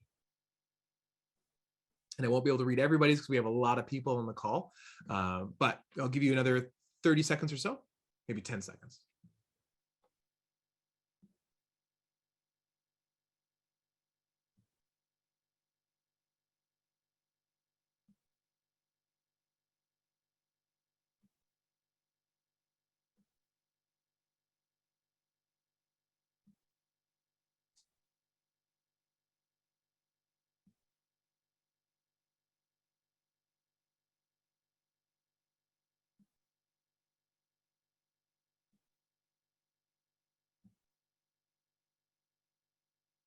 All right, if you are thinking, keep thinking. If you're typing, keep typing. I'm gonna start reading through some of these. The first several, I don't know. Awesome, right? So that expression of I don't know is a fantastic first step, because what you're doing is saying, I have something to learn here, right? Because the only things in life we can learn are things that we don't yet know. And so as you start to think about this, I want you to be open to listening to the other responses in the conversation we're going to have here in a minute. Someone said intentional barriers placed so a group of people can't gain access. I have an idea, but I'm not sure. Fantastic. It's predetermined. I'm not sure how to define it. As built into the foundation of something. Bias that is built into a system based on race. Racism that's inherent, embedded within existing systems, whether conscious or not. I don't understand it, so I can't define it. Fantastic. Lack of equity for all. I hate everyone equally. Interesting. System in place that oppresses minorities, like the justice system. Racism engraved into your brain. A system in which opportunities and decisions are based on bias of the majority. Ugly and uneducated hatred towards others that are different from oneself. Systems put into place to uphold white supremacy. Automatically learned behavior to protect the past. Disadvantages in societies to racial groups. Racism that's engraved into our system and built to make people fail. A system designed to hold back the minority. Systemic racism is the unfair treatment embedded in legislation and policies that are driven by racial factors. Purposeful discrimination, racism that occurs and affects the systems such as the criminal justice system, education, housing, etc. Institutional racism, when systems have bias that advantage one race. Breeded, ingrained, taught, unfair, opinionated, not factual. Structural factors that set up cyclical patterns of escalating discrimination. I don't know the actual definition, but my perception is a perceived opinion trained to people through an organization, baked into all major systems of life. Racism derived from your personal bias, environment, and learned behaviors. I don't know. Advanced in systems based on race. Racism that's wide reached and has fundamentally accepted causes and roots. It's complicated, but when outcomes from systems, i.e. agencies, are biased against a particular race or ethnic group, this is an example of systemic racism, and the systems need to be reprogrammed. Excellent. Now, I know a bunch probably came in while I was reading. Yeah, I'm not gonna be able to get to all of them. So thank you so much for sharing and engaging in this. And so what I want to think of, and this is a conversation that you're probably going to come across at some point in your work, maybe in your families. And it's important that we are able to describe this in such a way that makes people want to lean into dialogue. We want people to really understand this so that they can participate without feeling super defensive or whatever. Okay. So the first thing I think of is we already defined racism earlier in the session. So next we need to understand, like, what are we talking about a system? Or whenever I hear these words or phrases that kind of split people, was like, okay, let's really identify the roots. So talking about a system is defined as a set of things or principles or procedures working together to produce some outcome. Okay. And so you want to think, what is a system? Let's have some examples. So our bodies are systems. We're systems of systems. We have our endocrine system and our cardiovascular system and our neural system, right? So all these systems producing life, okay? So that's the outcome. Let's say another example, our cars, right? We have our cars are a system. So we put very oversimplified. We have fuel in the fuel tank. We have oil in the engine. We have a key in the ignition and we turn it. Those are all inputs to the system. And then the car turns on, right? So that's the outcome. Now, what happens if you have fuel in the tank, oil in the engine, key in the ignition, and you turn it? You've done all the inputs the same, but the car doesn't turn on. Well, now you've identified there's some kind of systemic dysfunction. There's some dysfunction in the system. So systemic dysfunction is where the data or the outcomes of the system do not equal what you would expect given the income, so all the inputs. So all variables held constant. Everything else is the same, but we're getting different outcomes. Okay, now we can identify where that dysfunction might be. Now, if everything else is the same, all variables are equal, but the only variable difference is race, and the outcomes are different, then we're dealing with racism, right? Racism, systemic race. There's a problem in the system. Okay, the data don't match what you'd expect given the inputs. If the only variable is age, then we're dealing with systemic ageism. If the only variable is gender, we're dealing with systemic sexism, et cetera. Okay. And so when you think about systemic racism, we're really just talking about systemic dysfunction. The system is not producing the same outputs if all variables are held constant except for race. And we know that right now in the United States, the average Black household has less than 1/10 of the family wealth than the average white household. Now, here's the thing. We're talking about data and generalities. So we're not saying that every Black family is poor, because that's not true, or every white family is rich, because that's not true, right? But we're zooming out and we're looking at the data. The data can indicate patterns, right? The data can help us identify systemic dysfunction. We know that right now, and for the last several hundred years, the number one way to accumulate family wealth in our country is homeownership, right? It's homeownership. And so we know that you buy a house and that house kind of increases in value, and then you pass along that wealth, right? Or you use it to buy another house or whatever. So the entire lifespan of the Federal Housing Administration, which was born of the New Deal, right? Their job was to provide government-backed mortgages to borrowers. We also know that they started to look at creditworthiness in a different way, right? So right now we use creditworthiness based on all the kind of credit factors, right? The borrower, which we can get to in a minute, but they actually used to use the property as well. Which house are you going to be able to buy as well? And so they started to look at the different neighborhoods and identified that some neighborhoods, like, people are more likely to pay the loan back, and so they would be able to get loans. And then some neighborhoods, they weren't, right? And so they would actually look at maps and they would color code these maps. And the green areas, they were the best and most likely to pay back. And you start to look at the appraisals of these, and they'd say the percentage of foreigners in the neighborhood and the percentage of Negroes in the neighborhood. And the green areas had 0-0. Then there was the blue areas, and then the yellow areas, and then the red areas. The red areas were where the Black folks lived. And they would actually draw red lines around these neighborhoods and shade them in red. This is what we call redlining. You've heard of that before. And it was impossible. You could not get a loan if you were to buy a house in the red area. We also know that the National Association of Realtors said in their code of ethics that certified realtors shall not be party to the mixing of races in different neighborhoods. So if you were Black, you could not get a loan in the neighborhood you were allowed to live in, and you were not allowed to buy a house in another neighborhood. So for the entire lifespan of the Federal Housing Administration, 98% of government-backed mortgages went to white families. And so you see, that's generations of people. Right? We start to hear this over and over again. Someone mentioned healthcare outcomes. We can see systemic racism in healthcare outcomes as well. Right now, there's the stereotype that exists from the days of slavery that the African race, right? This is this idea of polygenesis. Basically, there were two Adams, right? There was the white Adam that produced the white race, and there was a black Adam that produced the African race, right? There was, I'm telling you, right? There was this idea that the black race could not feel pain. And that was actually used as a justification for the poor physical treatment of enslaved people. Now, I mean, just put a pin in that. Why on earth would you use pain and torture to try to keep people in line if they couldn't feel pain?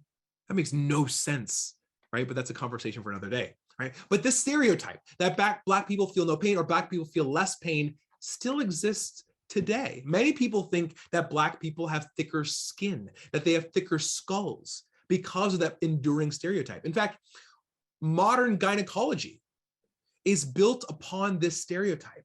There's a doctor, Dr. John Sills, I believe his name was, and he honed his tools, honed his practices, his methods on enslaved women without anesthetic. You know why? Because they couldn't feel pain. And so that bore modern gynecology. In fact, the American Medical Journal of Ethics recently, in the last couple of years, did a study on pain and race. And they found that doctors actually treat different races differently when it comes to pain.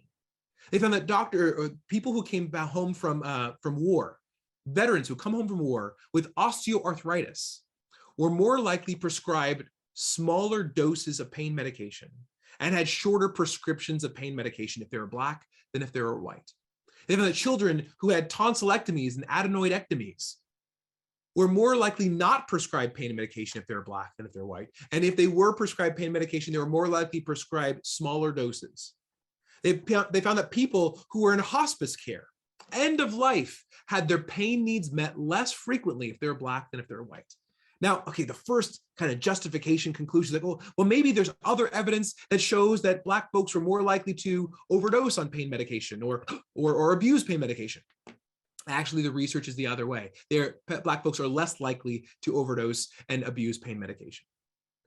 Now, when you look at that, the temptation is to look at the acute and say, doctors are racist, right? That would be acute racism. We're not talking about acute racism here.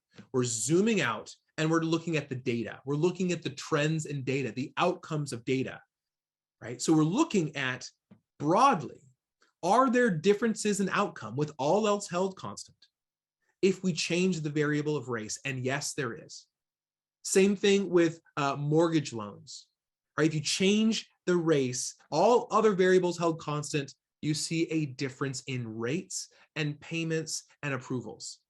In fact, Black folks are more likely to get approved at comparable rates if they apply online than if they apply in person. Right? Pretty powerful, right? And here's the thing, people say, well, hold on, don't talk about systemic racism. You're just reinforcing racism. Well, I think about this. If we're really thinking about systemic dysfunction, I think about like going to the doctor, right? Imagine going to the doctor and saying, hey, doc, it hurts here. Like right in the middle of my chest, it hurts here. And the doctor's, yeah, just stop talking about it. It's going to go away if you just stop talking about it. That is not how a doctor operates, right? No, if we identify there may be a problem, we need to diagnose what's going on inside of that system so we can fix the problem. That's why understanding and discussing systemic racism is so critically important, right? Remember, bias and behavior are not the same thing. We have biases which influence our behavior, but if we do the work, and we start to look at where the systemic racism may be coming from, where they may be generated, we can actually start to improve the systems. We can control for those systems. One of the most powerful things you can do in your process is to explore your own biases and then share them with the people around you.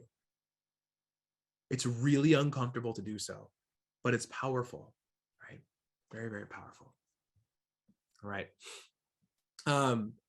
Someone said in a question, have the same medical treatment disparities been documented for other non-white persons? Yes, it was more pronounced in the black-white, but yes, it has also been documented for people of Hispanic descent, etc. So thank you. Yeah, great question. Okay, so going back to this idea of perception and reality, perceptions guide all of our behaviors, right? And so when you start to think about this idea of perception and reality, it's not that perception equals reality. If perception guides all of our behaviors, then perception is more important than reality. So if someone sees me and they perceive me as aggressive, they are going to behave in a way that is going to be commensurate with their perception of that. It's very important to understand that our perceptions guide our behaviors. Perception is more important than reality. And it's important for you to understand that your perception is not their perception, right? I perceive a pink and white shoe, you perceive a gray and teal shoe, right? I perceive it's warm in here, you perceive it's cold in here. We perceive different things. And the reason this matters, and for you to understand this, is that what you say or do matters less than what they hear or feel. What you say or do, that's reality. But they're going to base all of their reactions, their behaviors, on what they heard you feel, their perceptions. Okay? Which means that sometimes we can lead into using the same words and actually talking about different things. So I was once talking about systemic racism with somebody, and someone responded, this is on Facebook, right? Someone responded, Eric, systemic racism is a figment of your imagination. Now, I did not like hearing that, right? I got really upset, really defensive, really angry, because I teach this for a living. I work with people of all walks of life and help them understand the racism that people are experiencing. It's important for us to understand what other people are experiencing because that makes us more human. And so what my natural reaction was, and I'll be very transparent with you, my natural reaction was to jump in and tell him how stupid he was and present him with facts and figures and data and show him how wrong he was, how stupid he was. And then I took a breath and I said, Eric, you teach this for a living. You talk about engaging with people you disagree with. Get it together. Get curious. And I employed this tool that I have called radical curiosity. Radical curiosity is this idea that beyond your natural reactions, you can be curious about them and their humanity. Beyond your desire to be right, you can be curious about their motivations. And so I asked him, I said, what do you hear when you hear me say systemic racism? What do you think I'm talking about? What do you hear? And he said, I'm so glad you asked, because he was still very angry. And he said, and these are his exact words, when I hear systemic racism, I hear that the United States is systematically racist in its founding, in its institutions, and in its systems of government, that minorities are held back because of it. And I added emphasis here that they, minorities, cannot succeed because of it. That white people must all admit that we're all racists, and if we refuse and we call that nonsense, it is proof that we are indeed racist. Oh, that is a very extreme definition. If that were my definition, I would say, yeah, that's not true, right? Because here I am, a minority person. Right? I don't like the word minority because it assumes minor, less than. So I know statistical minority, whatever, but we can change that word. Let's go for it. But here I am, a minority person, and I'm very successful. So obviously this can't be true because minorities are successful all over the place. Okay. And so I heard him and I thanked him for sharing. And I saw him relax a bit. And eventually he said, Eric, thanks for listening. Out of curiosity, what do you mean when you say systemic racism? And I'm like, thank you for asking. And I explained to him what I explained to you about systemic dysfunction, et cetera. And we got to this really powerful place. And I realized we cannot solve our problems with the same thinking we used when we created them, right? My natural reaction was to go tell him, how could you possibly, and prove how stupid he was. But I realized, no, there's an opportunity here for radical curiosity. The only things in life we can learn are things that we don't yet know. And I took that opportunity to say, you know what? Let me learn something from this guy. And we ended up engaging in powerful dialogue. We started talking in ways that we never would have otherwise because we took the time to acknowledge each other's humanity. All right. Now, I want to be very clear. As we were talking, I caught this word that he said. He said the United States is systematically racist. And so I'm like, oh, that's interesting. I wasn't talking about, those are different words. And so I look it up. Systematic means a result based on the system, meaning that the goal of the system is to produce that result. So systematic racism would be that the system is designed to produce racist outcomes. Now, to be clear, there are many systematic systems, right? There's many systems that are designed for racism. Not saying they don't exist, but as we start talking about systemic racism, we're talking about something happening inside of the system. And that's really important, right? That distinction.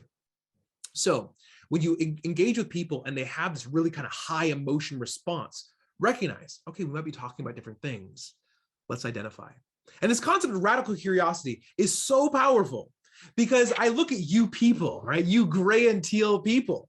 And I'm like, how could you possibly see the shoe as gray and teal?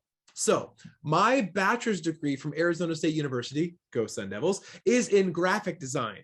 And so I'll never lose my graphic design route. So I took the shoe, the image of the shoe, and I dropped it into Photoshop. And I'm like, okay, I'm going to figure this thing out. Now, to be clear, I'm still looking at a pink and white shoe here, right? I used the eyedropper tool.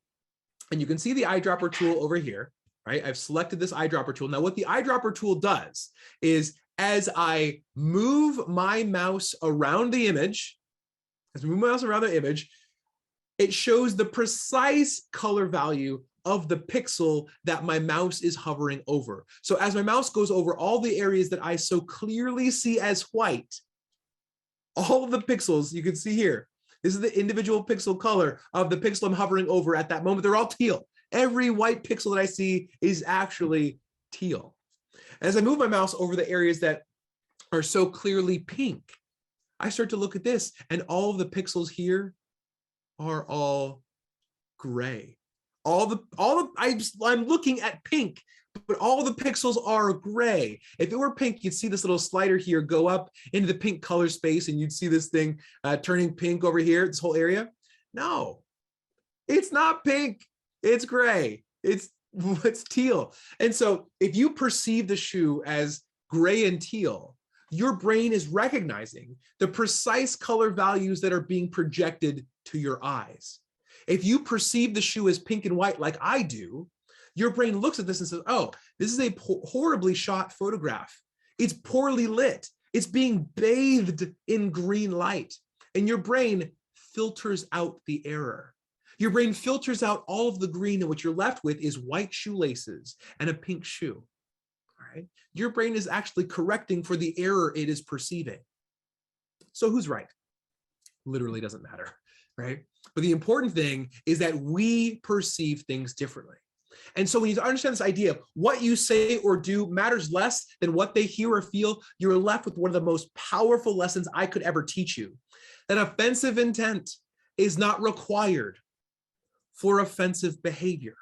You do not need to intend to harm somebody to harm somebody. If we can share this one lesson with the entire world, we can fundamentally change the world. I mean, imagine this. Let's say that you are on the top of you're going up the elevator on the Space Needle in Seattle. I'm originally from Seattle, so I love the Space Needle. So you're in the elevator going up to the Space Needle. Someone on the elevator says, hey, if you take one of these John F. Kennedy $50, right, and you throw it like a Frisbee from the top on the observation deck, it'll catch an updraft and it'll kind of float there for a few seconds and then it'll fall down. Right? It's pretty cool. It's amazing. And so this guy, he hands out everyone $50 on the elevator ride up. You get to the observation deck. Are you going to throw a $50, a gigantic $50 off the top of the Space Needle? No. And why not? You're not going to do that because it could hurt somebody. You are going to modulate your behavior because you are aware that your behavior might cause somebody harm. You don't know for sure if it's going to, but you're able to modulate your behavior. Why don't we do that in situations of inclusion? Why don't we do that in situations of diversity? Recognizing that this word, this joke might hurt somebody. And the funny thing is, we're gonna hurt people. We are going to hurt people. It happens all the time, right? And when it happens, not if it happens, but when it happens, there is a phrase that we can use that is so powerful, but we don't use it very often. I'm gonna give it to you, and I want you to try to use it today. I am sorry. Right? Very, very, very difficult concept. Right, here's the thing. There's actually research that shows that I'm sorry is less frequent in our vernacular than it has been about 40 years ago. And this happens because of corporate lawyers. Now, if you are a corporate lawyer, I'm not saying you're an awful person. That's not my point here. The point is they actually researched this and found that corporate lawyers in our increasingly litigious society started about 30 years ago, started advising corporations to stop saying, I am sorry. Do not apologize, because that could be seen as an admission of guilt or fault. And so corporations stop saying, I'm sorry. The people that lead corporations stop saying, I'm sorry. And that is matriculated across our entire society. And so we don't say, I'm sorry like we used to. We don't acknowledge sorrow. We don't say, I acknowledge I've hurt you. In fact, if someone says, hey, you've offended me, what is the thing that people say? I'm sorry if I offended you. I'm sorry if I hurt you. Basically putting the onus back on them instead of saying, I'm sorry that I hurt you. I'm sorry that I offended you.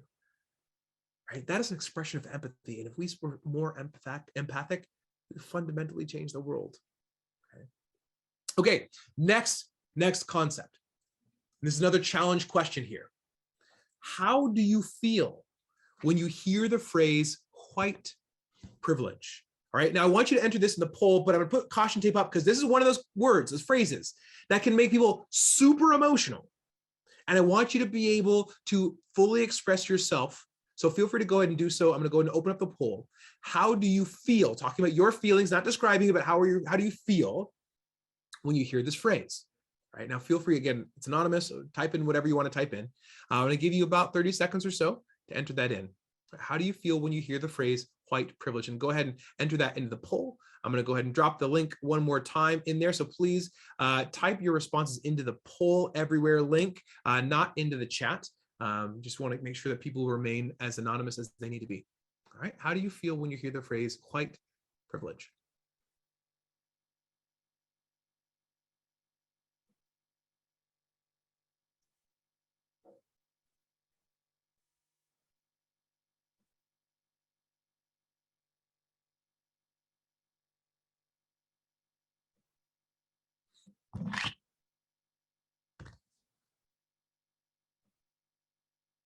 Ten more seconds.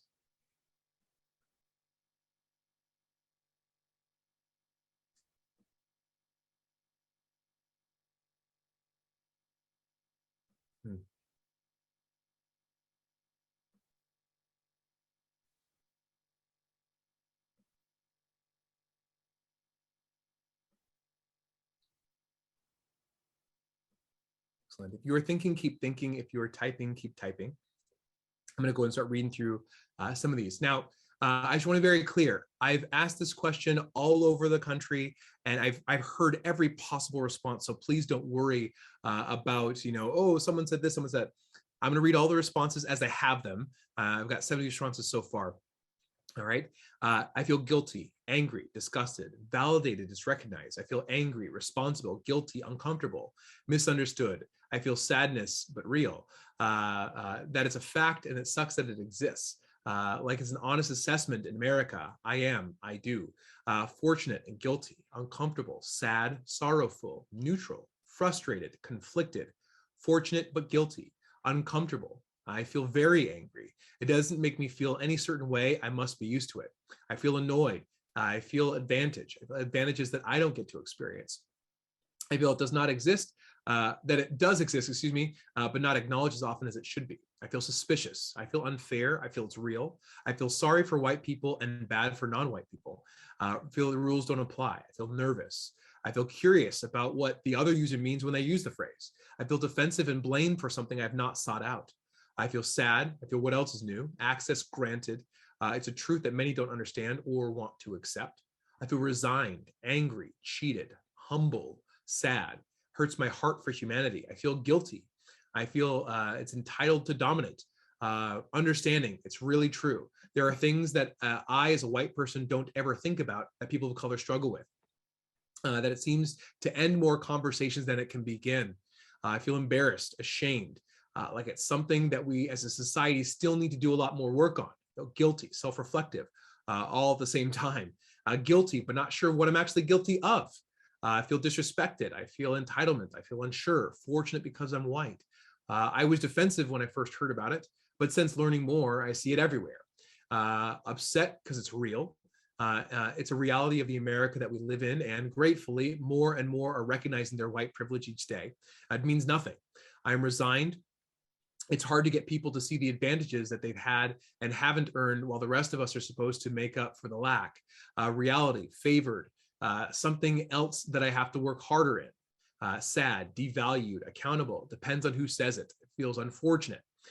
Confused. I hear so many strange examples of what it means. People trying to come up with some clever inclusive comment like it happened to me or I've seen it happen.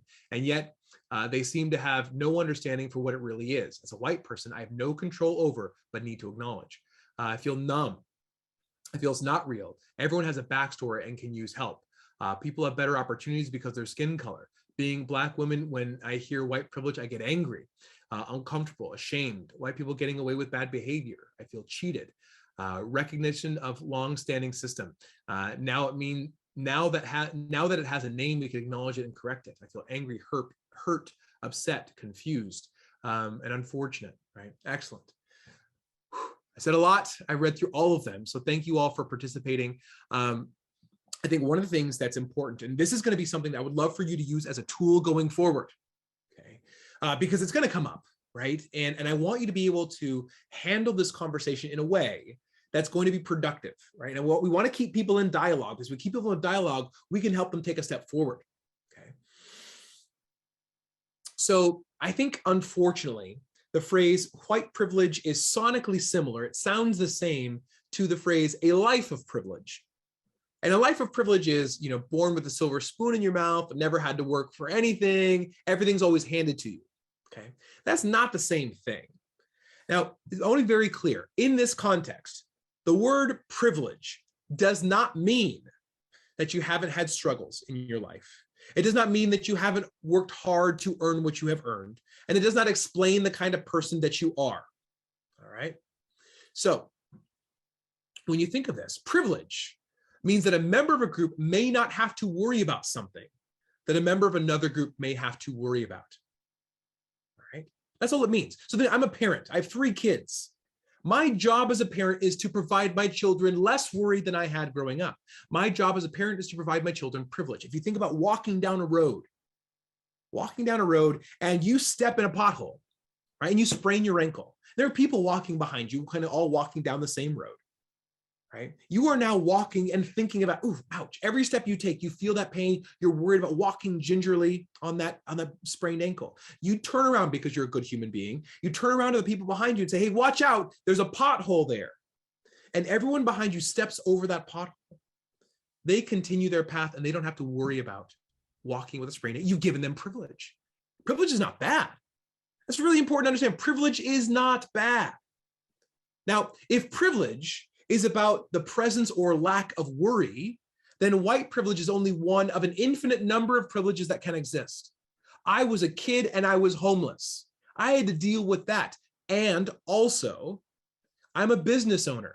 I have privileges of being a business. I am a male. I have privileges of being a male, right? There is a possible way to be privileged and also have struggles, right? It's not just one thing like, hey, everything's easy. It's not.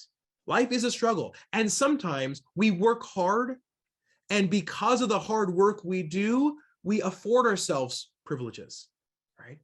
Now, infinite number of privilege. I want to talk about just one real privilege really quickly, right? I want to talk about right hand privilege, right? What might a left-handed person have to worry about that right-handed people don't have to worry about, right? Enter this just quickly in the poll. And I love to enter in what might a righty not worry about that a left-handed person may have to worry about. As I do this one, I love this because all of my right-handed people are like, what do you mean?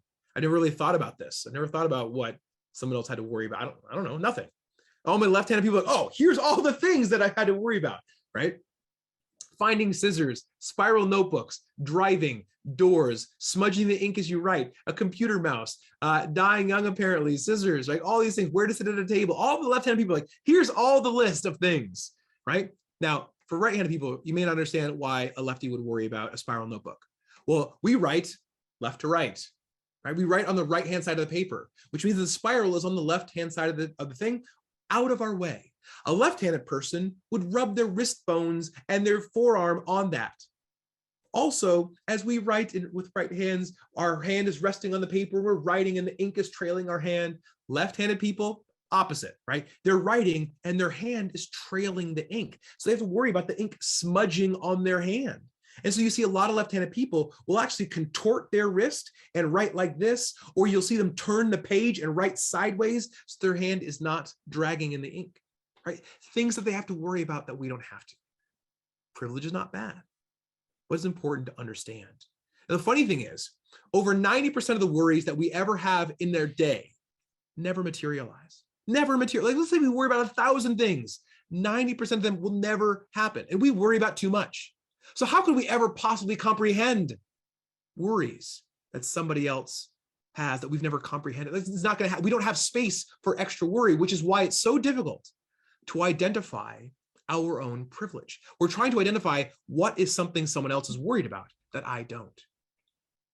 But it's really easy when you start to think about our own worries, right? Or you think about 1,000 things a wealthy person or wealthy family that they don't have to worry about that maybe we do as a middle-class family, right?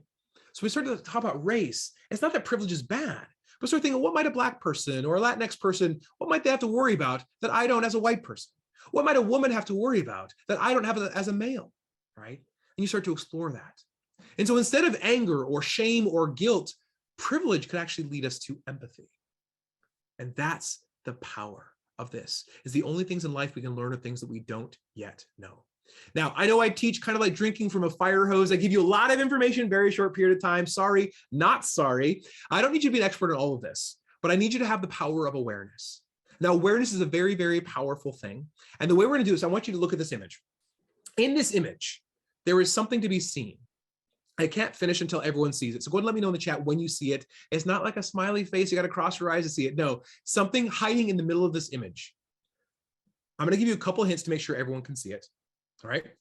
The first hint is the thing you're looking for is a cigar. You see the cigar hiding in the middle of this image, right? You probably see the ashes of the cigar, right? Now, I'm going to give you a second hint is I'm going to drain all of the color out of the image and just leave the brown cigar in the middle. Let me know if that helps you. All right. A lot of you, oh, there it was right in the middle. All right. Now, if you still don't see it and you're too embarrassed to ask, here it is. There's the cigar. Okay. I'm about to put the image back the way it was before when you couldn't see it. And the crazy thing about awareness is that once you see it, you can never not see it. So you're going to go about your day and you're going to see the illusion of certainty. You're going to see perception of reality. You're going to see how could you possibly, you're going to see racism and discrimination. You're going to see privilege. And when you do, I want you to say there's more left for me to learn. So if you want to keep learning, you want to grab a signed copy of my book, The Cure for Stupidity, please do so at thecureforstupidity.com. But I want you to believe that there is goodness in the people of the world. And so armed with all of this, I want you to be the good in the world. Thank you very much. Thank you for your participation. Thank you for the work that you do. I want to go ahead and turn it back over to the team at DLA. Thank you so much, everybody. It's been a pleasure. Thank you, Eric, for that phenomenal workshop. Oh my goodness. I hope that everyone else is walking away with as much as I am today. I do want to leave a few closing regards here. The work that we do here at DLA would not be possible without the important contributions from our volunteers, sponsors, and my fellow board of director members. I want to give some recognition to a few key people that were responsible for today's program.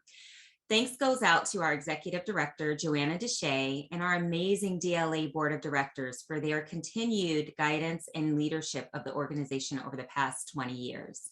Thank you to the DLA Education Committee, who are responsible for planning these monthly workshops. A very special thank you to Dr. Brent Scholar, who produces these webinars and is responsible for all of the technical aspects, including editing, and to Maria Radloff of Via Maria, our unofficial webmaster, who places all video content on our DLA YouTube page. We would not be able to do the work that we do without the support of our amazing sponsors that help to underwrite programs such as the webinar session you all attended today. Thank you to Mayo Clinic, and also a special thank you to the Tegna Foundation and Channel 12 for awarding DLA a programming grant.